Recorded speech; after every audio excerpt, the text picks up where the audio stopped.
Hello and welcome to the Future of Work by cakedotcom. My name is Olga and I will be your host today.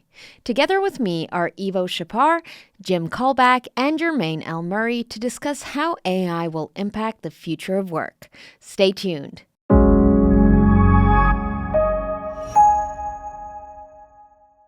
Hello. Thank you again for joining us today. Before we jump into the topic, I would like to introduce our guests. With me today is Iwo Szapar, a future work expert who founded Remote How in 2017 and co-piloted the Remote First Institute. During his impressive career, he managed helping over 3,000 companies, ranging from fast-growing startups to industry giants like Walmart, ING Bank, and Microsoft. Iwo is also the author of the book Remote Work is the Way, and someone who has called 15 countries his home. Also with us is Jermaine L, also known as the Job Father. He is a career coach and tech recruiter working to increase the representation of Black people in the tech industry. Through his company, JupiterHR, Jermaine is trying to help companies diversify their hiring pipelines with talent from marginalized communities.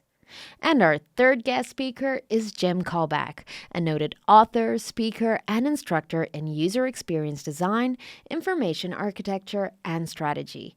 Jim is currently a chief evangelist at MURAL, an online whiteboard platform. He is passionate about new ways of working and has written extensively about teamwork and collaboration, as well as customer experience and innovation. Our guest is also the author of 5 books, including the JTBD Playbook and Mapping Experiences. I appreciate that all three of you have found time to discuss, well, definitely something that's been on our minds for a while now. Artificial intelligence. Knowing that the future of work is constantly changing, especially after the pandemic, when we were introduced to remote and hybrid work and having to adapt so much technology in our daily work, it seems that the emergence of artificial intelligence is going to be a game changer, something that will disrupt the job market more than the pandemic. If we put that aside and focus on the people, what most people ask themselves today is, will robots steal my job? Okay, maybe this is just hype, but some studies tell us that 40% of the labor force will be affected by AI in the next 3 years. So the main concern is, will new AI systems assist individuals in all industries or metaphorically become dangerous obstacles to our work? Let's keep those thoughts in mind when I ask you, what's your personal relationship with AI? Do you use some AI tools? And do you think that AI can make us better and faster at what we do? Let's start with Jim. Thanks for having me. AI is, it's kind of at the top of the hype cycle, actually. I just saw Gartner, who they kind of curate the hype cycle. They actually put AI right at the top. So we still have a ride down to the trough of disillusionment, but it's absolutely worth talking about. Personally, I do use AI quite a bit. I do a lot of writing, and I'll use AI primarily because it's very articulate, isn't it? It doesn't always come up with the best ideas, but it's really good at synthesizing things, and it's very articulate. So I find it helps me actually just get through some of the writing, whether it's blank page paralysis, or if you're just kind of stuck. Sometimes when you're writing, you're in a cycle of you don't know what the next sentence is, and AI can help you there as well too. So I think AI is an accelerator, and that's how I use it in my personal work. But I'd like to think it's complementary as well too, and I like to think that my ideas and my humanity are irreplaceable, at least in 2023. Maybe I'll change my tune once technology gets better. But I think right now, the human imagination is not going to be replaced anytime soon. That's my prediction. All right, awesome. Thank you so much, Jim. Iwo, what's your insight on this subject? What's your personal relationship with AI? So honestly, I look at this as a even larger shift than happened when we introduced internet. So internet democratized access to information, and AI is democratizing access to intelligence. And what it actually does is it opens a completely new chapter, how we can both enhance existing processes and enhance the productivity, but also it opens up a lot of possibilities, right? And then to Jim's point, content creation is one of many. And also this is one of the ways how I'm interacting with ChatGPT every day to create content. So this is my number one use case, but then it goes beyond that because you can basically become a data analyst without having a clue about how to do data analysis, right? And there are a lot of tools, but ChatGPT has it, right? You can learn a lot of new stuff. You can go from an idea to a complete scope of work of what needs to happen to make something actually work, right? So I think it's amazing for any knowledge worker. And if someone is not using AI today, they should start right after listening to us. From the personal use cases, email helping to craft responses. So for instance, I'm using Superhuman and their AI add-on. So sometimes I'm just like typing a few words, what I want to reply, and then I'm getting an answer, and then I'm hitting accept and sending, or just doing some tweaks. So it really speed things up. From the knowledge management perspective, so I'm using Notion AI to help with knowledge management, either for my personal stuff or for the company. And there's a lot of stuff, and I know that this is a huge topic, how AI can enhance the business operations. So at Remote How, we're using Zapier, and we're connecting a lot of different tools, and then AI comes in and creates the content that was normally created by a human, or like improves that. So a lot of the stuff, but looking from the perspective of a person that is focusing on the distributed work aspect and how AI can help here. So we've been talking with Jim for many years about these best practices, how you should communicate, how you should collaborate, how you should build workflows, etc. And now finally AI can be the game changer. That would be the tool that team leaders or individual contributors would get to actually make these best practices happen in the real life, where AI is helping you on a day-to-day basis. So I look at AI as a way to help, not to replace. Of course, let's see what will happen in 5 to 7 years when we have AGI. So the general intelligence where one AI is smarter than a single human, but we're not there yet. So for now, we should look at what we're doing, where we struggle, or like where we want to save time, or what are the tasks that can be replaced by processes with AI, and go with it and have more time for strategy and also dealing with people and helping people grow, and less for boring ops that we all hate.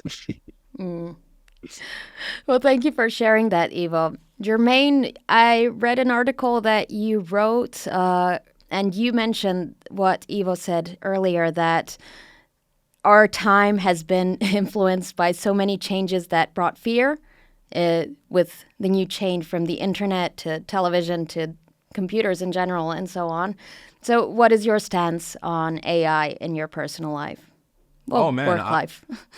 I was gonna say, when I was thinking on it, I was like, I would say I have like a love affair with AI right now. I spend a lot of time on ChatGPT.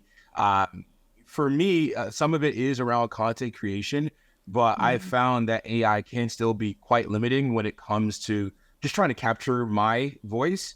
I mean, I feel like I have a unique perspective, so I have been using AI to clean up my grammar, for instance, when it comes to certain posts. If I'm making an observation, or I'm sharing an opinion on like a topic that I might not be as well crafted or as confident as I usually am in other subjects, I do ask AI to verify, like, hey, is what I'm talking about making actual sense? Do I have the right grasp on this concept? When it comes to AI, I've asked it for information around like the history of my city, or just in terms of if I'm interpreting things correctly. So there is a lot that I like to use it for. From a business standpoint, I have used it to help enhance our resume services, for instance.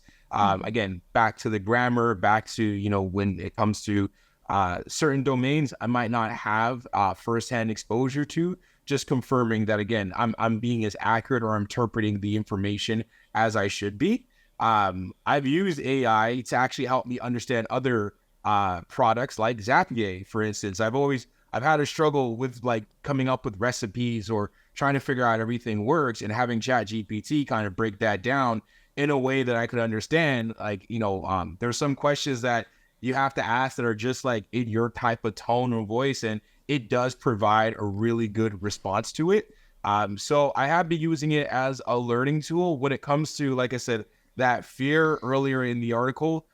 It just comes down to people being willing to understand and adapt to the new technology. But I think that's the beauty of just being human, our ability to just continuously adapt to what our surroundings are and to what like the political situations are, the machinations of how technology affects us as a society. So I'm not scared, but if you're not careful, like you can become obsolete. That's right.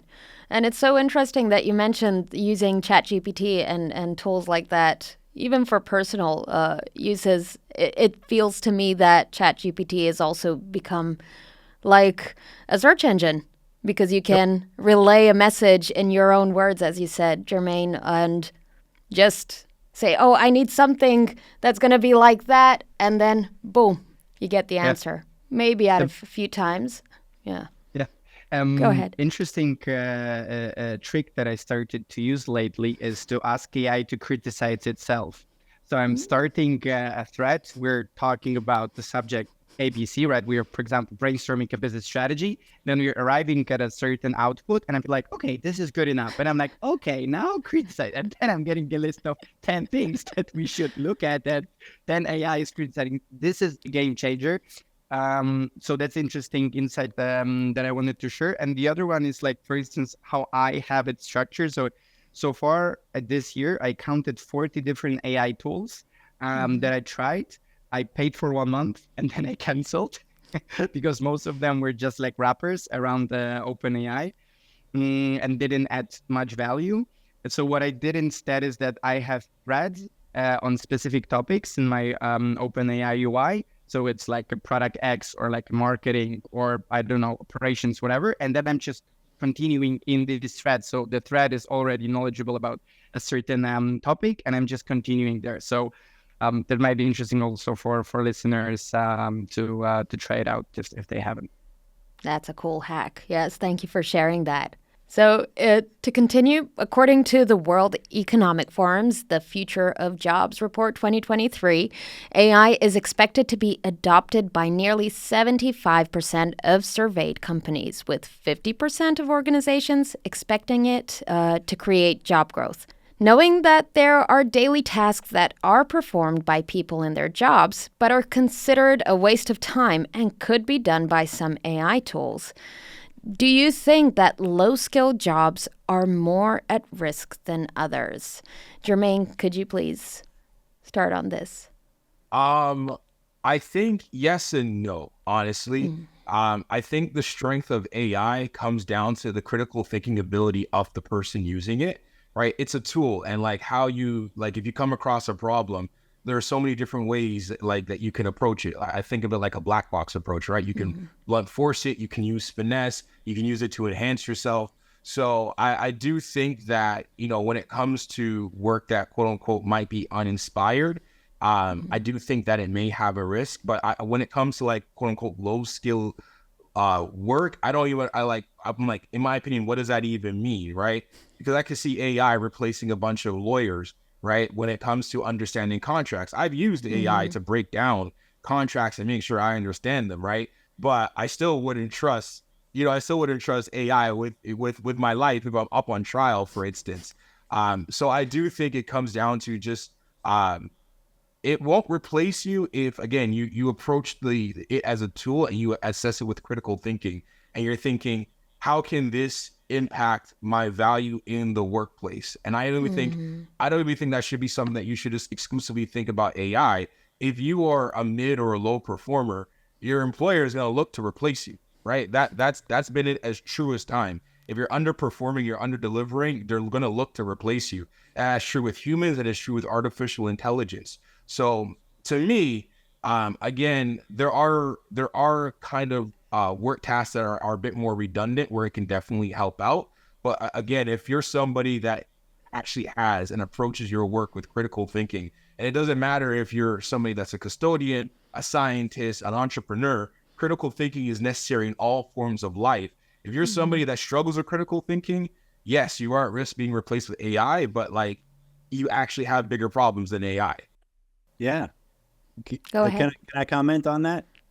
Yeah, Jermaine, you brought up lawyers. I actually saw the results of a Forrester study, a little poll that they did that actually showed the legal profession is one of the professions that's most threatened by AI, right? And that's certainly not low skill or low level at all, right?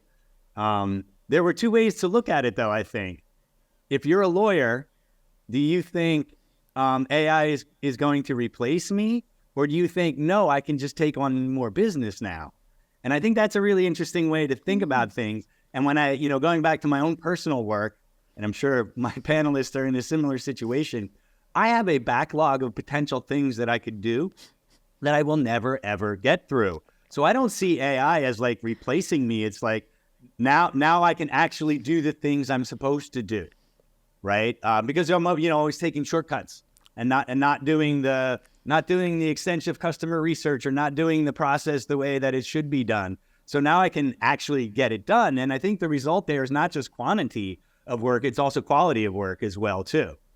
I think there will be some jobs and professions where you see an actual loss of jobs in that field. But I actually think it's going to make most of us, knowledge workers at least, it's going to make us not only more productive in terms of quantity, but also higher quality work. That's the way I like to think about it. And, to Jermaine's point, going back to my opening comment around, the human imagination, I think, there are administrative tasks and there are things like, I got to slog through a blog post or social media content, right?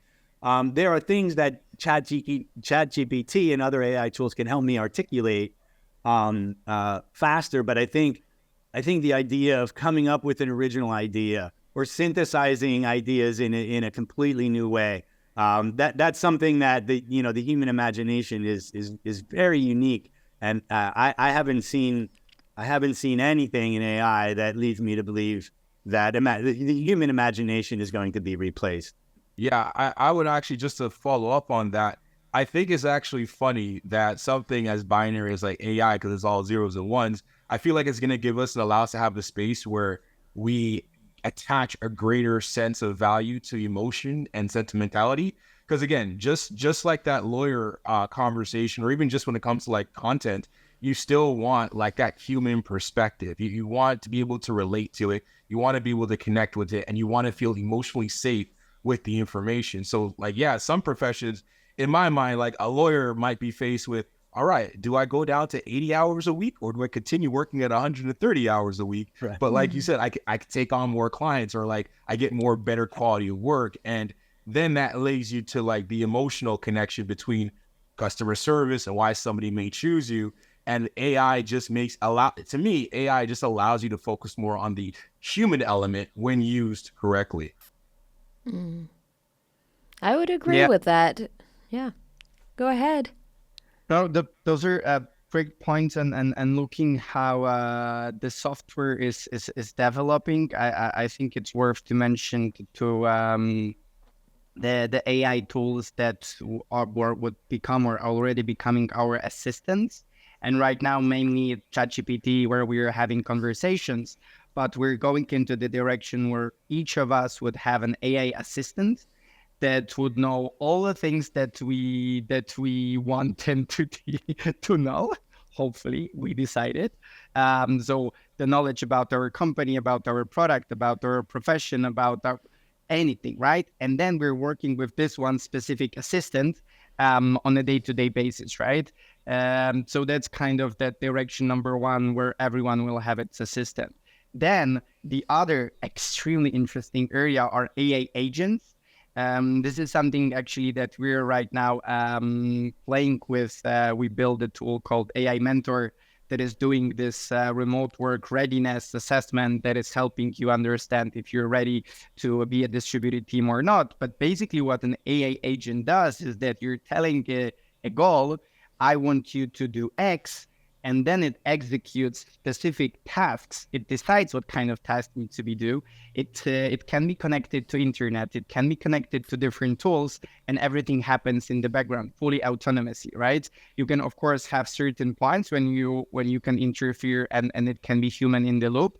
But this is an extremely interesting part where, to Jim's point, like there are a lot of shortcuts that we're taking. There are a lot of things that we should be doing, and these agents can become our new workflows. It can save us time, can reduce errors, or can start doing things that we don't have time to.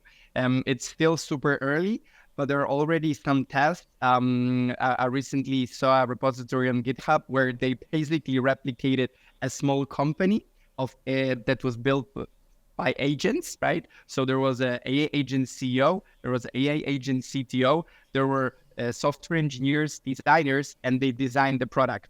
It was super simple, it's like a game, but they basically interacted with each other. There was a idea, there was the feedback, then someone wrote the code, then an agent. So it's a fascinating future.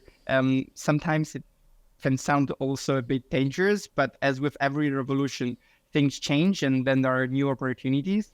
So I'm not afraid, and especially on the future of work aspect, there are there are threats outside for sure, but with future of work, I see a optimistic view on this. Awesome. So also regarding the companies that we mentioned, so some have implemented AI into their workspaces and some are open towards the ideas. As for the rest, do you think the ones that are more hesitant toward AI, do you think that they should prepare for the impact of AI, like it's coming anyway, or should they ignore it and hope it'll pass?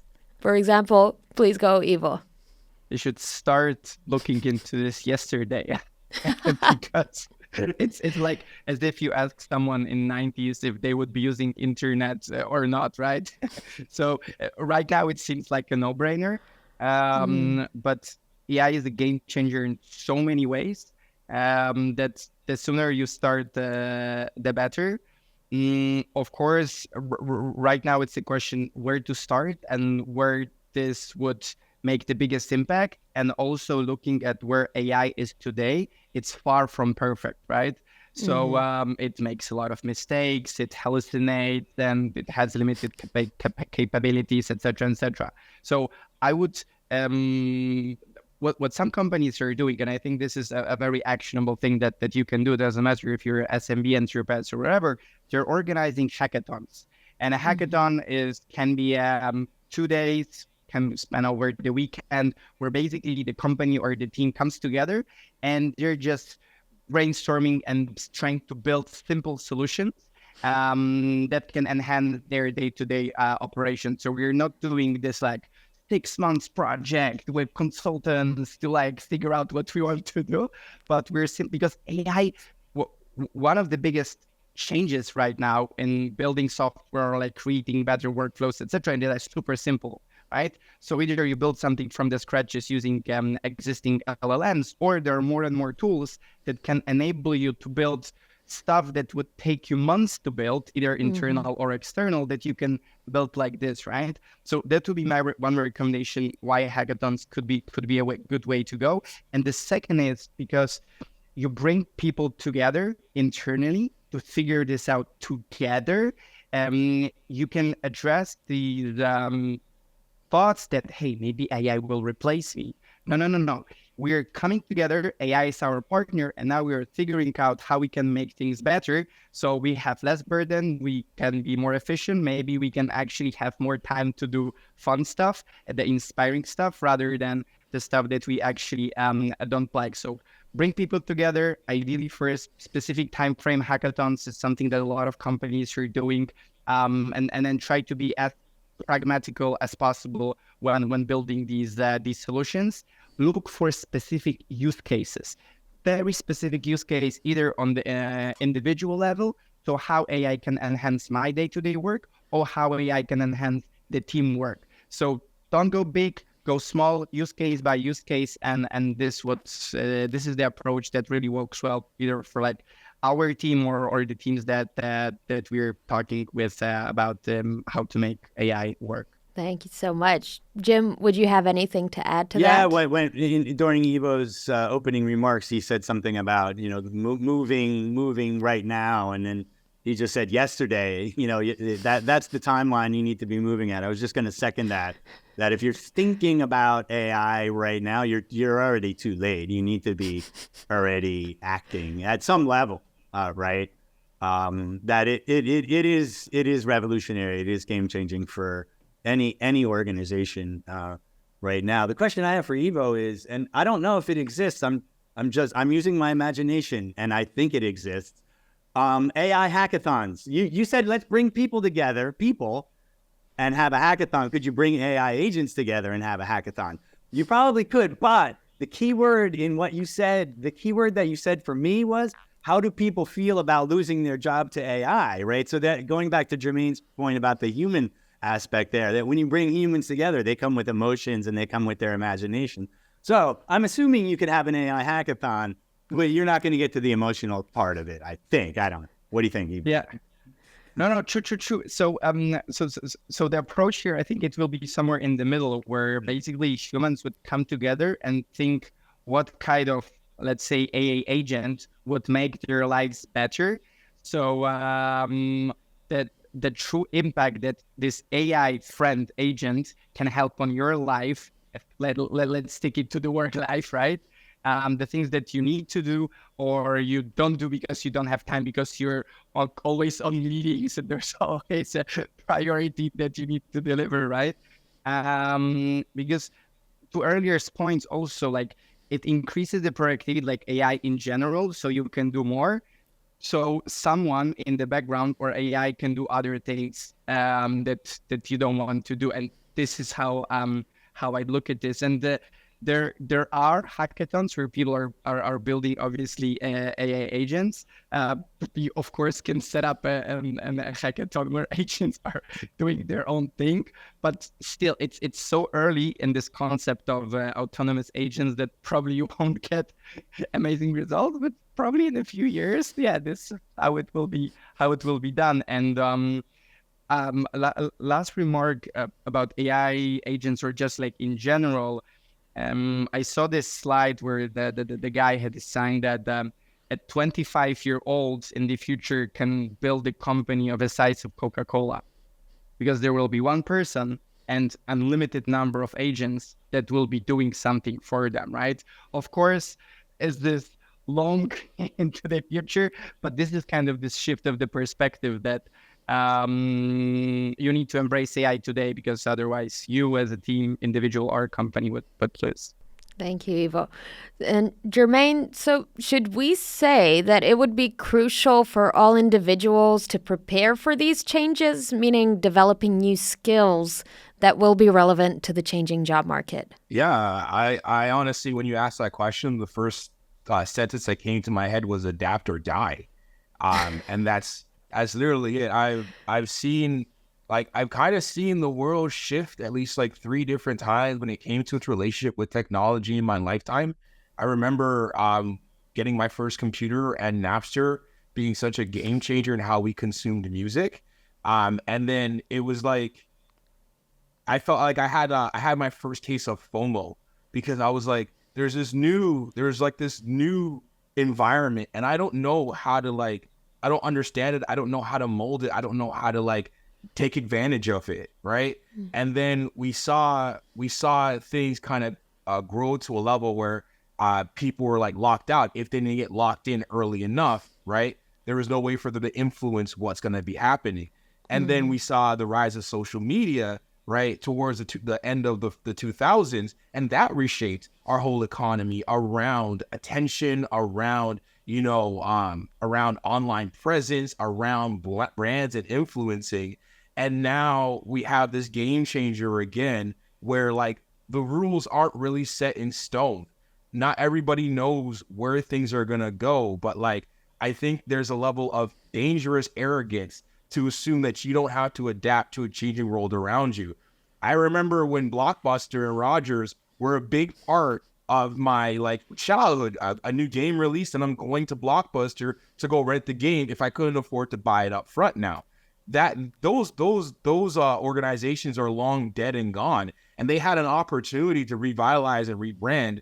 Netflix offered itself to Blockbuster, and Blockbuster arrogantly turned them down. Netflix is now synonymous. Like we talk about my parents talk about like Netflix not as a brand, but as an actual like execution of action. Oh, Jermaine, go Netflix this show for me. The show's on Amazon Prime, right? It's like Kleenex and tissue paper, right? Where Kleenex is the brand, but it's ubiquitous with that actual branding. So it's like if you don't get in early enough, you risk the chance of just dying out because somebody that is using AI or is using the technology is going to overcome you. And if you just go throughout history, that's always what history has always been, right? A new technology is introduced, and the ones who can see it for what it is are the ones that shape and change history, and the ones that aren't are left on the sidelines wondering what if. And you don't want to be wondering what if. That's true. One interesting thing is when we mention AI, it's all in relation to different types of industries. We have content writing. ChatGPT helps you there. We have writing emails, like changing up the structure and the wording so it sounds more professional and so on. But there are so many other industries that could be influenced. You mentioned Napster, Jermaine. How that was also not only in technology and for consumers, but also for the music industry. After that came streaming, trying to bypass that, trying to make something affordable that will be, again, used by people instead of downloading it illegally. But now comes a new time where AI is introduced, and we have, now you can type in, I want a sad song, could you please compose it for me? And that sounds, even though people will always say yes, but it's nicer when it comes from people, there is the other side that the listener will maybe feel what they want to feel when listening to an AI song. And ad hoc, what happens? The musicians are left without work, not fully, but in a way. So this brings fear in many people's eyes. Go ahead, Ivo. Yeah, so there is one industry that I'm still trying to figure out what would be the future, and then maybe the group here on the call will figure this out. Consulting, like where consulting is going, and the expertise, because we used to, and still companies pay a lot of money for expertise, for someone to come in and say, this is good, this is bad, or I would like to learn about ABC, right? And to earlier point where AI is democratizing the access to intelligence, what will happen with all the PwC, KPMGs of the world, and also a lot of the individual consultants, that the subject matter expert, how they would embrace the AI and how they would leverage AI to help more clients or help in a better way. I'm still trying to grasp this. I don't know if someone hasn't. I would actually chime in and say I think you underestimate how much emotion plays into these deals with like bringing in consultants, right? It always comes down to it always comes down to a good business person will always acknowledge that unless they're at the really top apex predator of the food chain, and there's always somebody that's doing something better than me, right? And these it's emotion again, and like these consultants are branded as being specialists. I wouldn't be surprised if we're going to see more firms that are like, I specialize in teaching you how to implement AI operations within your organization, or how to refine and make sure that you're getting the best out of it, or how to introduce new concepts, new prompts to your team in order to make them more efficient when it comes to AI, or like I said earlier, being better with their critical thinking decisions, right? Maybe even like, I have a sales background, so now I've gone to like a KPI image in my head. Maybe it's like prompt to result ratio, right? I can see somebody making up that kind of KPI. Hey, it could be like 2 prompts to get to the answer instead of the 4 prompts that it is now. And I definitely think like it all comes down to that emotion part again, right? Like how much are you able as a business person to either inspire people to feel like you have the right solution for them, or to inspire fear in them that they can't get it done without you. And as long as we have humans at the top level as CEOs, that level of fear or that level of always looking to make the smarter choice or the quicker choice or the more efficient choice for like a bigger long-term thing is always going to play a part, in my opinion. And just as a business owner and just seeing and how like encouraging people like about how to take advantage of this is like everything is new, everything is open, absorb as much as you can and specialize around that, because that specialization will allow you to connect an emotional connection to being that solution for somebody that has that specific problem. Yeah, I agree with the emotional part. The question is, what if the CEO is AI? Now you have to ask what shareholders who invest with their emotions and feelings I agree. to lead a multi-billion-dollar organization. Yeah. Wherever people come into the play, we got emotions that we're playing with. Like I know, like not everyone's a Warren Buffett where they're like, oh, calculated killer. There's some people with money that are super emotional, and like all it takes is one moment of insecurity where it opens up the field, and then you're asking, can you trust the AI to run my investment? Yes, no, maybe so. I was actually just commenting on LinkedIn if you can imagine an organization without a CEO, and I wasn't thinking, Evo, about having AI replace it. I'm thinking of like a different type of an organization.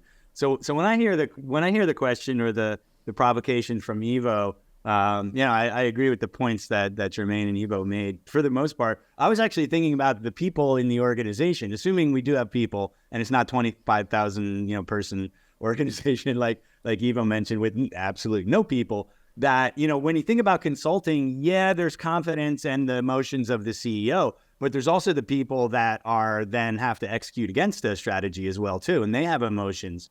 And I'm starting to think about, right now the consulting model is essentially synthesis, right? They take in a lot of data that's hard to understand. So I actually think of it more along the lines of a lawyer, right? I think the cognitive work that a consultant does is similar to a lawyer. Help me understand this contract. Help me understand the market conditions by taking in a lot of information. If AI can do that, then what's the role of the consultant? I think it's not around creating a 100-page or 100-slide deck of information and dumping it and saying, here's your strategy. Rather, how do we activate that strategy across the hearts and minds of the organization? And then they become much more of an emotional and a belief. Like, people have to believe in the strategy to be able to get behind it and things like that. It's like, how do you get the people in the organization? Again, assuming that they're even there, right? Which I'm assuming there will be organizations of people. How do you get them behind the strategy? Point is, though, I think in any of these disciplines, lawyers, we were talking about consultants, all kinds of other work, content creation,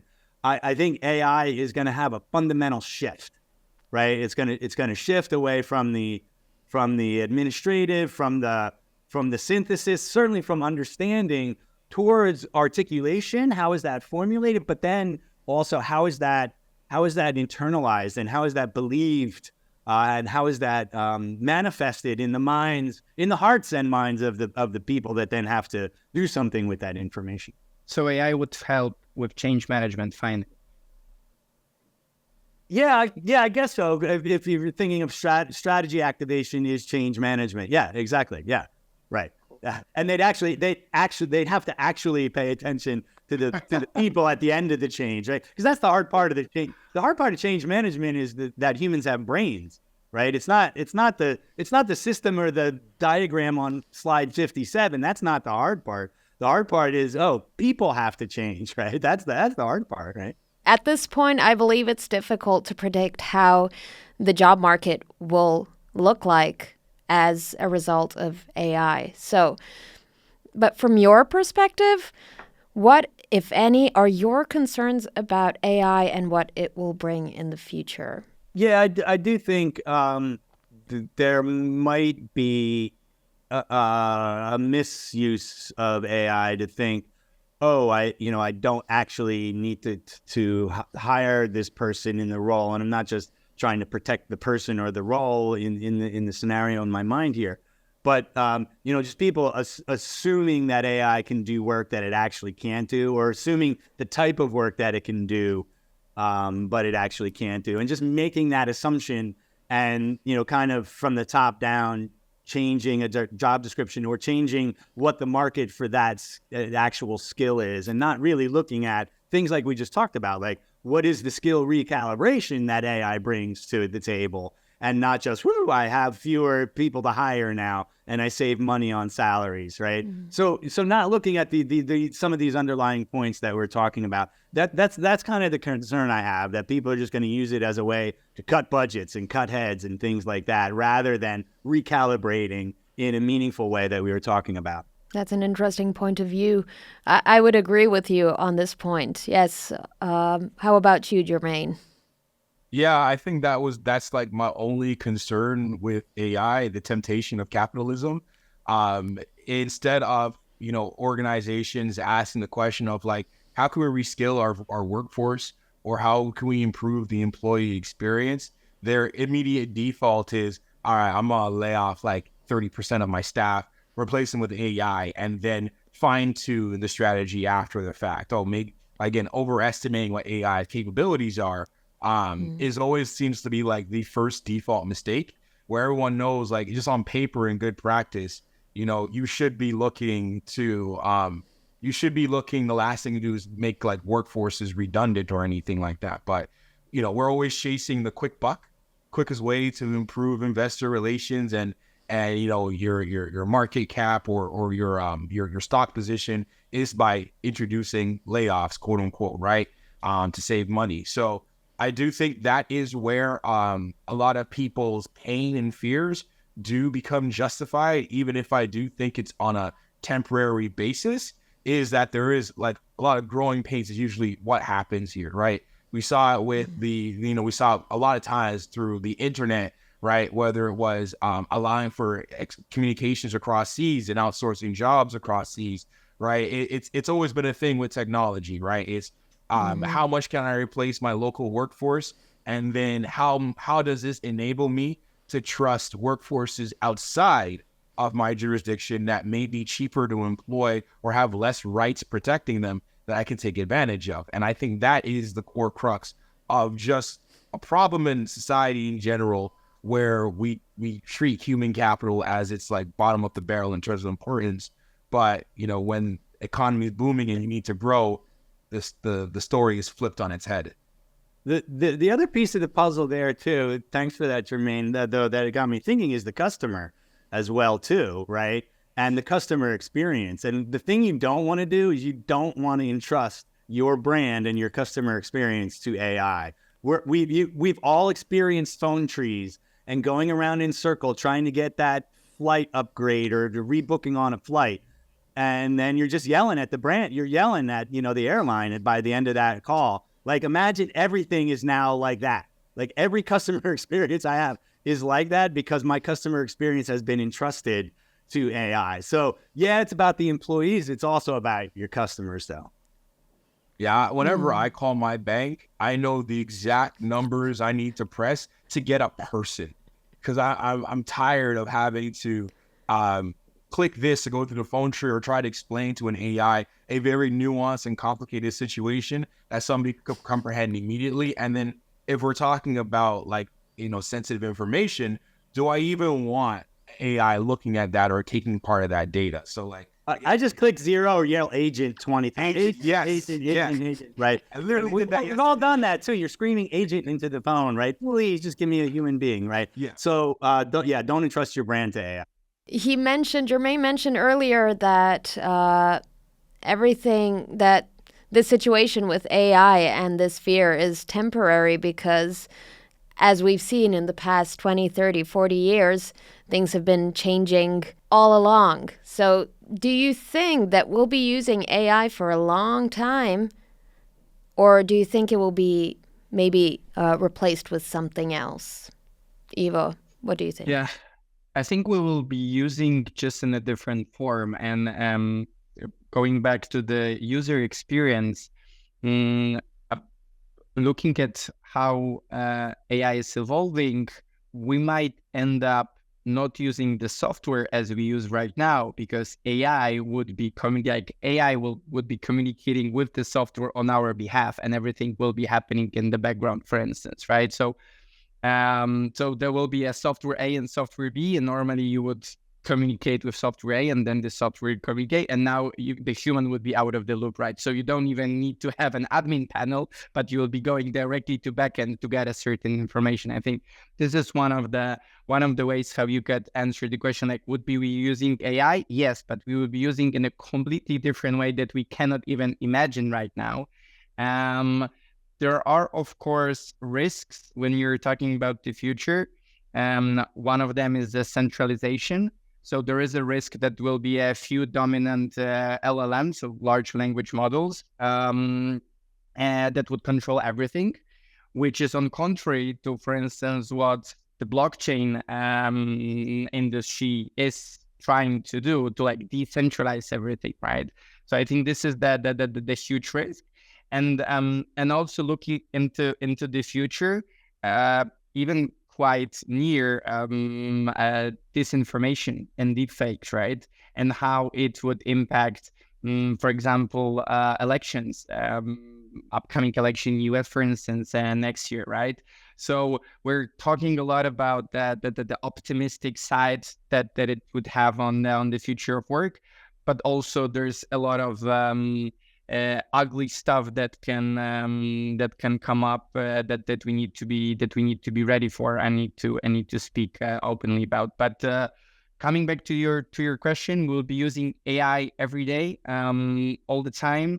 There was even a release a couple of weeks ago that Meta is collaborating with Ray-Ban, and there will be sunglasses with a camera connected with AI, so everything will be analyzed. So crazy stuff is coming up.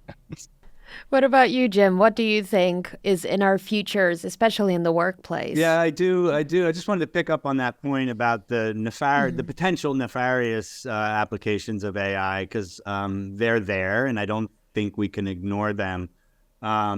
I think there's something different about AI.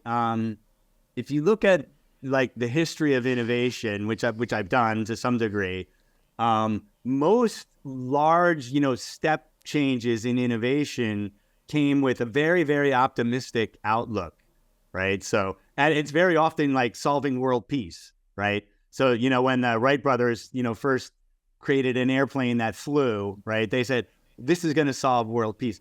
With AI, we're hearing the opposite, and it gets me concerned that AI, suddenly emerges, and we're hearing from people who are in the field, it's going to be the end of humanity.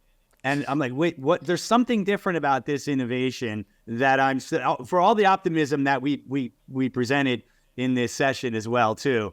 I still reserve, a lot of caution around it, and being very vigilant against those potential nefarious uses of it. And I don't necessarily mean like us here on this call. There are, terrorist organizations and governments out there that can do really bad things with AI, and I think we have to be vigilant of that. So I don't want to end your show on a bad note here too, but I just wanted to bring that awareness that we all got to be vigilant as well. I think when it comes to AI and the future, vigilance is always going to be key.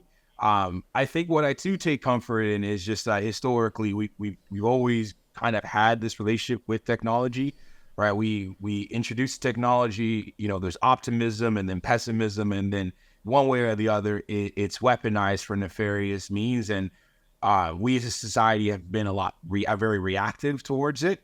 I do think that this actually bleeds into a bigger political question about ensuring that politicians actually represent the age of constituents that are going to be in the world that they're shaping. I think it's absolutely ridiculous that I watched the GameStop documentary last night. I think it's absolutely ridiculous that a lot of the politicians featured struggle with the concept of what Robinhood actually was, right? And they still struggle with the concept of a lot of things that are regular for people that are on the internet. So I do think that in order for us to be more proactive and protecting our society against, potential nefarious ways technology could be used, from the way artists, I feel like their rights are being infringed upon, to potentially making sure that technology isn't weaponized against democracy. We need people that understand in leadership how these things could operate, how they could work. So I think if we continue on the trajectory that we are on, we're going to always go through that growing pains initiation when it comes to introducing new technology to the mainstream, and having more people get their hands on it. And then we're reactive in terms of adding in the protections after people have been hurt, or we can be proactive and we could, again, take this with initiative and make sure that we are making sure that all the protections are in place so that we minimize any damage along the way, because we're dealing with people's lives, their livelihoods. This isn't collateral damage. It's actually human lives at stake. So I'm super excited what AI could do, but I'm also balanced because I'm pessimist, because I just know the creativity in humans, for good or evil, is great. So here we are. Well, to kind of sum up what we've been talking about, I think, to leave it on a nicer note, I'd like to hear from all three of you. What do you think should be the purpose of AI? Ivo, would you like to start? I'll keep it short. To work less and have more time for our private lives. This is my one of my biggest hopes, that the AI will finally enable us to get rid of the 5-day work week. Then we'll have 4-day work week that would be in the mainstream, which is kind of becoming not the mainstream, but it's like starting there. And then we'll go into a 3-day work week, and then 2-day work week. And then at the end of the day, we'll have a lot of free time that we would, for example, have to invest in NGOs or just in general, then saving the world, because the planet is burning. So maybe also AI will help us on this front. So I see AI as an enabler of a better work-life blend balance, however you want to call it. And then on the other side, that it would help solve the biggest challenges that our humanity has right now. That's wonderful. Thank you, Ivo. How about you, Jim? Yeah, you can't disagree with that. I think the element in there that we need more of is the human imagination and creativity, and that in order to save the world and do something with all that free time that Ivo's giving to all of us, I heard him promise that. I think that's a promise from him. We all get 4-day work weeks. Now, I think it's about the human imagination, right? And that's what we want to do with our free time, is we want to use our own creativity for our own benefit. And that's what AI can do. It'll complement the human experience so that we can be more imaginative and creative creatures.